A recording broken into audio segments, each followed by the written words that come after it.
नमस्कार विद्यार्थी मित्रांनो, आज आपण गुणोत्तर व प्रमाण यावर हा व्हिडिओ घेणार आहोत। तर बघा, यावर काही क्वेश्चन घेतलेले आहे। आता हे क्वेश्चन कशा प्रकारे सॉल्व करायचे आहे, तर आपल्याला चतुर्थ प्रमाणपद काढायचं जर सांगितलं तर ते कशा पद्धतीने आपल्याला काढता येईल तर बघूया। तर यासाठी चतुर्थ प्रमाणपद काढायचं जर असेल तर यासाठी एक सूत्र आहे, तर ते सूत्राचा आपण या ठिकाणी वापर करणार आहोत। तर बघा, सूत्र काय आहे, चतुर्थ प्रमाणपद बरोबर शेवटच्या दोन संख्येचा गुणाकार, शेवटच्या दोन संख्येचा गुणाकार भागिले पहिली संख्या घ्यायची। तर लक्षात ठेवायचं हे सूत्र फक्त चतुर्थ प्रमाणपद काढण्यासाठीच उपयुक्त आहे। चतुर्थ प्रमाणपद काढण्यासाठी शेवटचे दोन संख्याचा गुणाकार, शेवटच्या दोन संख्याचा गुणाकार भागिले पहिली संख्या,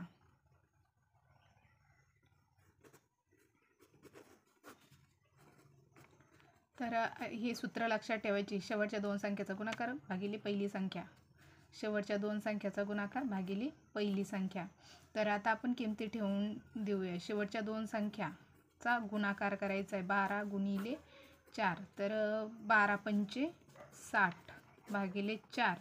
आता या ठिकाणी 4 एक 4 आणि 4 पंचे 20, 4 पंचे 20 म्हणजे आपलं जे उत्तर आहे ते येतं 15। तर या ठिकाणी आपलं उत्तर आले 15। एक मिनटं, या ठिकाणी चुकीचं करून ठेवलं आहे ते। तर बघा विद्यार्थी मित्रांनो, या ठिकाणी आपलं जे आन्सर आहे ते 15 आलेलं आहे, म्हणजे चतुर्थ प्रमाणपद जे आहे आपल्याला काढायचं सांगितलं आहे ते 15 येते। त्यानंतर नेक्स्ट अशाच प्रकारचं एक्झाम्पल आहे। तर बघा, सेकंड नंबरचं एक्झाम्पल या ठिकाणी दिलं आहे। तर काय, 9 व 12चे तृतीय प्रमाणपद काढा। आता 9 व 12चे तृतीय प्रमाणपद काढायचं सांगितलं होतं। आता या ठिकाणी तृतीय प्रमाणपद काढायचं सांगितलंय। आता यासाठी पण एक सूत्र आहे। आता तृतीय पद काढायचे आपल्याला, त्यासाठी आपल्याला एक सूत्र आहे। आता या ठिकाणी दुसऱ्या संख्येचा वर्ग करायचा, दुसऱ्या संख्येचा वर्ग भागिले पहिली संख्या।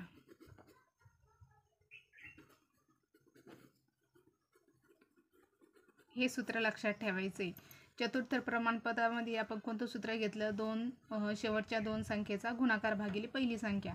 आता तृतीय प्रमाणपद काढण्यासाठी आपल्याला दुसऱ्या संख्येचा वर्ग भागिले पहिली संख्या घ्यायची। आता या ठिकाणी आपण किमती ठेवून घेऊया। तर बघा, या ठिकाणी दुसऱ्या संख्येचा वर्ग म्हणजे 12चा वर्ग भागिले 9।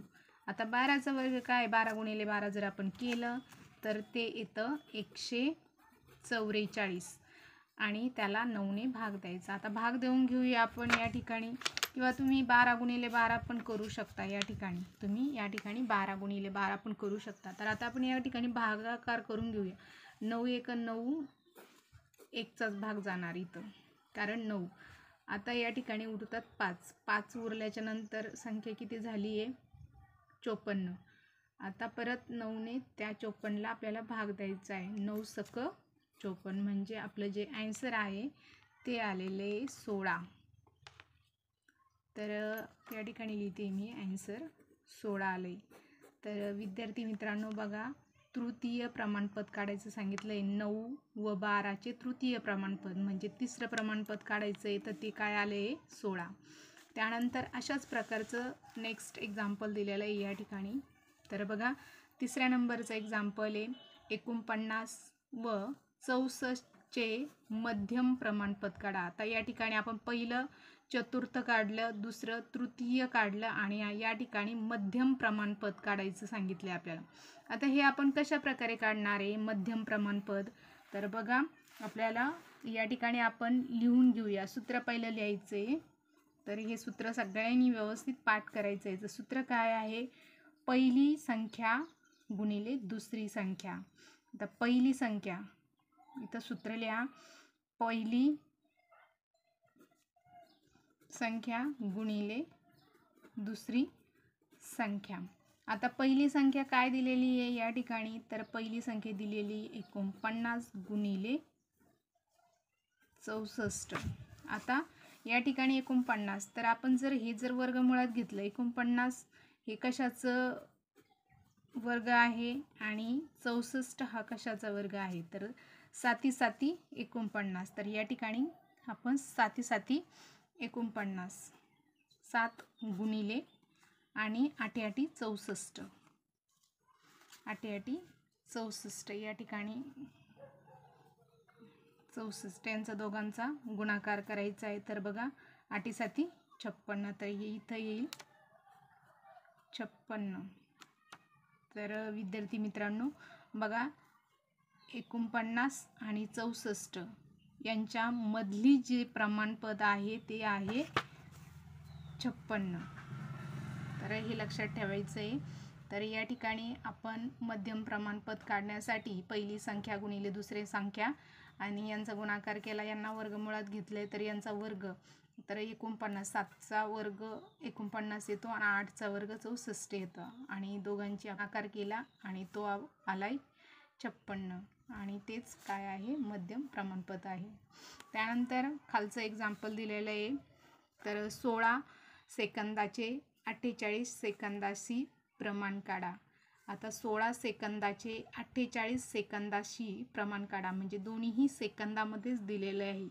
त्यामुळे या ठिकाणी हे जे एक्झाम्पल आहे ते आपल्याला एकदम सोप्या पद्धतीने काढता येणार आहे. तर कसं काढायचं आहे, हे एक्झाम्पल कसं आपण सॉल्व करू शकतो ते तर बघा.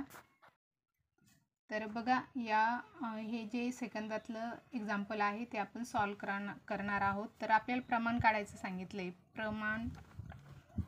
प्रमाण बरोबर, तर आपल्याला प्रमाण दिलेलं आहे 16 सेकंद आणि भागिले 48 सेकंद. प्रमाण काढायचं आहे म्हणून आपण याचा काय केला, भागाकार केला.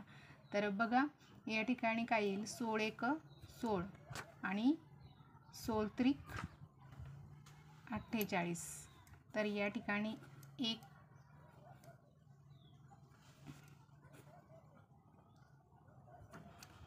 अशा प्रकारचं आपलं हे ॲन्सर येईल. त्यानंतर या ठिकाणी 287ला 4/3 गुणोत्तरात विभागा. आता इथं विभागणी करायची आहे. 287ला 4/3 गुणोत्तरात विभागायचे. तर हे एक्झाम्पल आपल्याला कसं सॉल्व करता येईल, तर या ठिकाणी गुणोत्तराची बेरीज करणार आहोत. तर बघा गुणोत्तर आपल्याला दिलं आहे, तर आपण यांची बेरीज करून घेऊया. तर गुणोत्तर काय दिलेलं आहे, 4/3. तर बघा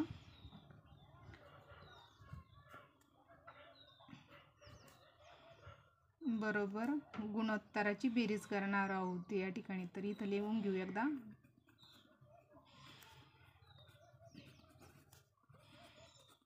बेरीज, गुणोत्तराची बेरीज म्हणून 4 + 3 बरोबर 7. 4 + 3 बरोबर 7 येतात. तर पुढे बघा हे एक्झाम्पल आपण कसं सॉल्व करू. तर आपण या ठिकाणी पहिली संख्या घेऊ, 4/7 करू आणि गुणिले 287.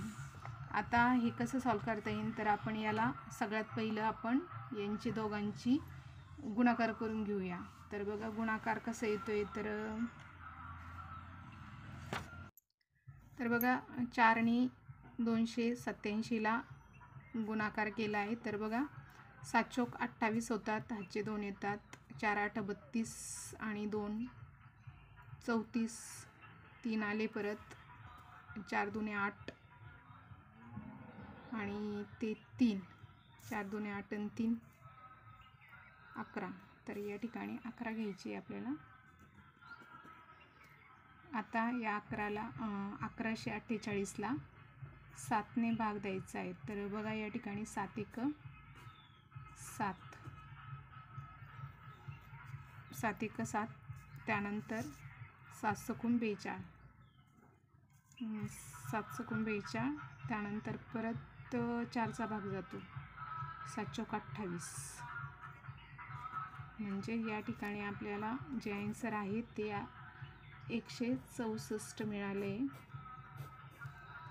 त्यानंतर परत आपण 3/7 गुणिले 287. आता यांचा दोघांचा परत गुणाकार करणार आहोत.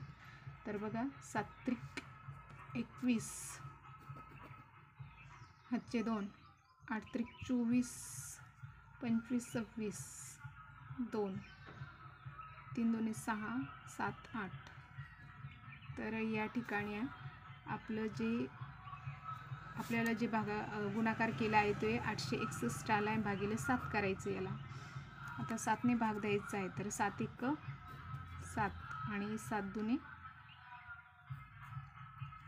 14.